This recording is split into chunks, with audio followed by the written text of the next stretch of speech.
மக்களே, welcome to my channel. வழக்கம் போல் இந்த வாட்டியும் ஒரு பட்ஜெட் ஃப்ரெண்ட்லி கிராஃப்ட் ஐடியா தான் பார்க்க போகிறோம். லாஸ்ட் டைம் நம்ம மினியேச்சர் ஃப்ரிட்ஜ் மேக்னெட் பண்ணோம். அந்த வீடியோ அவ்வளோ நிறைய பேருக்கு ஷேர் ஆகலைன்னு நினைக்கிறேன். ஸோ நீங்கள் மறக்காமல் உங்கள் ஃப்ரெண்ட்ஸ் யாருக்கா ஷேர் பண்ணுங்கள்.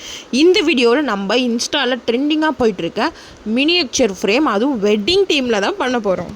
அது மட்டும் இல்லாமல் இவ்வளோ பெரிய ஃப்ரேமே வெறும் 20-30 ரூபா செலவு மட்டும்தான். எல்லாமே நம்மக்கிட்ட இருக்க ஐட்டம் வச்சு எப்படி பண்ணலான்றது தான் இந்த வீடியோ ஃபுல்லாக பாருங்கள், நல்ல யூஸ்ஃபுல்லாக இருக்கும். ஃபர்ஸ்ட் இந்த மாதிரி முத்து, பழைய நம்மளோட செயின் அதிலலாம் இருக்கும் இல்லையா, அதில் இருக்க முத்தெல்லாம் கலெக்ட் பண்ணி இந்த 3 முத்தை வந்து லைனாக இப்படி ஆர்டராக ஒட்டியிருக்கேன். ஸோ எதுக்குன்னா இதில் வந்து குத்து விளக்கு செய்கிறதுக்கு தான். ஸோ இந்த மாதிரி ஒட்டிடுங்க. இதுக்கு வந்து நீங்கள் ஃபெவிக்விக்கோ இல்லை 743 கம் வந்து யூஸ் பண்ணிக்கலாம். நல்லா ஸ்ட்ராங்காகவே ஒட்டியிருக்கோம். இந்த மாதிரி ஒட்டினதுக்கப்புறம் காஞ்சதுக்கப்புறம் இது மேலே கோல்டு பெயிண்ட் அடித்து மேலே தீபத்துக்கு மட்டும் நம்ம பிரிண்ட் எடுத்து தான் ஒட்ட போகிறோம். நீங்களே பேக்ரவுண்டில் பாருங்கள், எங்கள் வீட்டில் இருக்க குட்டி குட்டி ஐட்டம்ஸ் என்ன முத்து மணி எதையுமே மிஸ் பண்ணலையே, எல்லாமே கலெக்ட் பண்ணி வச்சுருக்கேன். ஏன்னா இந்த மாதிரி மினியேச்சர் ஃப்ரேம் நாம் அடுத்தடுத்து 3-4 தீமில் பண்ண போகிறோம். அதுக்கெலாம் நம்ம சேனலை சப்ஸ்கிரைப் பண்ணிக்கோங்க. நம்ம இன்ஸ்டாகிராம் ஐடியும் கொடுக்குறேன், அதுலேயுமே நிறைய காமெடி ரீல்ஸ்லாம் வரும். அதெல்லாமே பார்க்கணுன்றதுக்காக ஃபாலோவும் பண்ணிக்கோங்க. உங்கள் ஃப்ரெண்ட்ஸ் யாருக்கெல்லாம் இந்த வீடியோ யூஸ் ஆகுமோ அவங்க எல்லாேருக்கும் ஷேர் பண்ணுங்கள். நான் உங்களுக்காக தேடி ரொம்ப கஷ்டப்பட்டு ஒரு வீடியோவாக போடுறேன். ஆனால் என்னன்னு தெரியல, என் சேனல் திடீர்னு பூஸ்ட் ஆகலை. அதனால் அவ்வளோ வியூஸ் போக மாட்டேங்குது. எனக்கான ஒரு ஹெல்ப் நீங்கள் பண்ணணும்னு நினச்சிங்கன்னா உங்கள் ஃப்ரெண்ட்ஸ், உங்கள் ஃபேமிலி எல்லாருக்குமே இந்த வீடியோவை ஷேர் பண்ணுங்கள். ஸோ தட் இந்த மாதிரி ஒரு க்ரோயிங்கான ஒரு பொண்ணுக்கு நீங்கள் ஹெல்ப் பண்ணதாக இருக்கும். அண்ட் கண்டென்ட்டுக்குள்ளே வரலாம். இந்த 3 வீடியோ ஒட்டி வச்சுருக்கோம் இல்லையா, அதை வந்து கோல்டு பெயிண்ட் வந்து பண்ணி காய வச்சுருங்க. அண்ட் உங்கள் வெட்டிங் தீம் எப்படியெல்லாம் இருக்கணும்னு நீங்கள் ஐடியா பண்ணுறது தான். ஒருவேளை நீங்கள் வந்து உங்கள் வெட்டிங்கில் நடந்ததே கூட நீங்கள் ரெப்ளிகேட் பண்ணலாம், இல்லை நடக்காதது. நான் வந்து இந்தமாதிரி தனியாக வந்து எடுக்கவே இல்லை ஃபோட்டோ கல்யாணத்தில். ஸோ அதனால் தனியாக இருக்க மாதிரி வேணும் அப்படின்றனால நான் கொஞ்சம் அந்த மாதிரி தான் ரெப்ளிகா பண்ணுறேன்.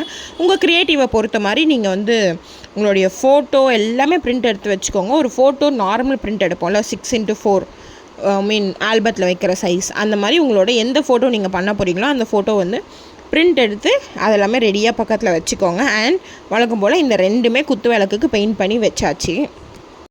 இந்த கிராஃப்ட்டுக்கு மேஜரானது அந்த ஃப்ரேம் தான்.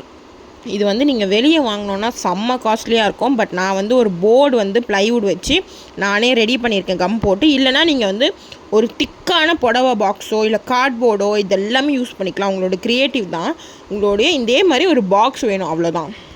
ஸோ பார்த்தீங்களா, குத்து விளக்கு எவ்வளோ அழகாக ரெடி பண்ணியிருக்கேன். அந்த கோல்டு பெயிண்ட் அடிச்சிருக்கோம்ல, அது மேலே இந்த மாதிரி விளக்கு மட்டும் பிரிண்ட் எடுத்து ஃபோம் போர்டில் ஒட்டியிருக்கேன். அண்ட் இந்த பூ வந்து இந்த பிளாஸ்டிக் நம்ம ஜடையில் வைக்கிறதுக்கு கிளிப்லலாம் இருக்கும், இல்லை சாமி படத்துக்கு போடுற பிளாஸ்டிக் மாலைலாம் இருக்கும்ல, அதுதான். அதை வந்து பிரித்து கோத்து இந்த மாதிரி ஒட்டியிருக்கேன். அண்ட் சைடில் இருக்க இந்த 2 பில்லர் வந்து பேப்பரை வந்து ரோல் பண்ணி இந்த சைஸுக்கு ஏற்ற மாதிரி கட் பண்ணி அதுக்கு வந்து பெயிண்ட் அடிச்சிருக்கேன். ஃபஸ்ட்டு வாழை மரம் மாதிரி வைக்கலான்னு நினச்சேன்.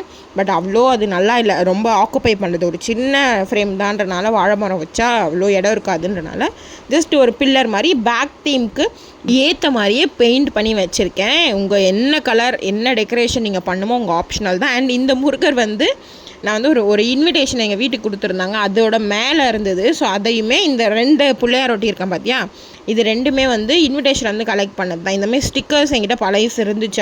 என் கல்யாணத்தப்போ இந்த விநாயகர் ஒட்டுறதுக்கு வச்சுருந்தோம். அதையுமே நான் 2 சைடு யூஸ் பண்ணிக்கிட்டேன். நீங்கள் ஏதாவது இன்விடேஷனில் இருக்கிறதோ இல்லை பெருமாள் இந்தமாதிரி நிறைய ஃபோட்டோஸ் இருக்கோல்லையே, அதெல்லாம் ஒட்டிக்கலாம். அண்ட் தென் ஃபோட்டோ வந்து வச்சு பார்க்குறேன் சைஸு. ஸோ எல்லாத்தையும் அசம்பிள் பண்ணி ஓரளவுக்கு பார்க்குறேன். எல்லாமே வச்சு கரெக்டாக இருந்தால் மட்டும் ஒட்டுங்க. அண்ட் நான் வந்து இந்த குத்து விளக்கு 2 சைடும் அண்ட் இந்த கலசம் அண்ட் இந்த விநாயகர் இருக்கு இல்லையா, இது வந்து நான் தனியாக பிரித்தேன். இது வந்து எங்கன்னா எங்கள் வீட்டு பக்கத்தில் ஒரு கோயில் வெளியே வந்து விற்றுட்ருந்தாங்க. 20 ரூபீஸ்னு விற்றுட்ருந்தாங்க. ஸோ நான் வந்து பிரித்து 2 பக்கம் வச்சு பார்த்தேன், எனக்கு அவ்வளோ இடம் பத்தலை. ஸோ அந்த அக்னி குண்டெல்லாம் வைக்கணும். அதனால் நான் என்ன பண்ணேன், திருப்பி அதை எப்படி வாங்கினோ அதே மாதிரி பக்கத்துலேயே வந்து வச்சுட்டேன். அண்ட் இந்த ஓமகுண்டம் வந்து எவ்வளோ நான் வந்து ரெப்ளிகா ட்ரை பண்ணியிருக்கலாம் க்ளேயில். பட் என்கிட்ட வந்து அவ்வளோ பொறுமையில் டைம் இல்லைன்றனால நான் அதையுமே ஒரு பிரிண்ட் எடுத்து ஃபோம் போர்டில் ஒட்டி கட் பண்ணி வச்சுட்டேன். எங்கள் ஃபோட்டோ பின்னாடியுமே கட் பண்ணி வச்சாச்சு. இப்போ எல்லாமே ஃபிக்ஸ் பண்ணிட்டேன். இது பக்காவாக இருக்குது. அதனால் வந்து இப்போ கம் போட்டு ஒட்ட போகிறேன். அண்ட் தென் இவ்வளோ தான் நான் பண்ணியிருக்க சிம்பிள் வெட்டிங். இதை விட க்ரியேட்டிவாகவும் நீங்கள் பண்ணலாம். பட் இன்னும் ஒரு 4-5 ஃபோட்டோஸ் மட்டும் வெட்டிங்கில் எடுத்து ஸ்பெஷல் மொமெண்ட்டை சைடில் வந்து ஃபிக்ஸ் பண்ணியிருக்கேன். ஃப்ரேம் தீம்லேயே பண்ணி எல்லாமே பண்ணி என்னோடய ஃப்ரேம் இப்படி தான் இருக்குது. இன்னும் கூட க்ரியேட்டிவாக நம்ம பண்ணலாம். பட் நான் அடுத்தடுத்து ரிசப்ஷன் என்கேஜ்மெண்ட் ஃப்ரேம்லாம் பண்ணணுன்றனால ஓரளவுக்கு சிம்பிளாக பண்ணியிருக்கேன். ஸோ இது வந்து டஸ்ட்டு போகாமல் இருக்கிறதுக்கு ஒரு டிரான்ஸ்பரண்ட் ஷீட் வந்து நீங்கள் மேலே ஒட்டலாம், இல்லைனா ஏதோ ஒரு கவர்க்குள்ளே போட்டு கூட நீங்கள் வந்து ஒட்டிடலாம். கவர்னால் பிளாஸ்டிக் கவர் இல்லை, டிரான்ஸ்பரண்ட் நம்ம சாரீலாம் போட்டு கொடுப்பாங்கள்ல அந்த மாதிரி கவர்க்குள்ளே கூட போட்டு நீங்கள் கரெக்டாக ஓட்டலாம். இல்லை மினிமம் வந்து ஒரு 10 rupees தான் இருக்கும் டிரான்ஸ்பரண்ட் ஷீட்டு. ஸோ அதை வாங்கி மேலே ஃபிக்ஸ் பண்ணிட்டீங்கனாலும் சூப்பராக இருக்கும். இதே மாதிரி வீடியோ பார்க்க சப்ஸ்கிரைப் பண்ணிக்கோங்க நம்ம சேனலை. ஏன்னா அடுத்தடுத்து சூப்பரான கிராஃப்ட் ஐட்டம்ஸ் எல்லாமே வந்துட்டு இருக்க போது. ஸோ மிஸ் பண்ணாமல் இருக்கணுன்றதுக்காக சப்ஸ்கிரைப் பண்ணிக்கோங்க. இது எல்லா ஃப்ரெண்ட்ஸ்க்கும் ஷேர் பண்ணுங்கள். ரொம்ப தேங்க்ஸ். அடுத்த வீடியோவில் பார்க்கலாம். பாய்.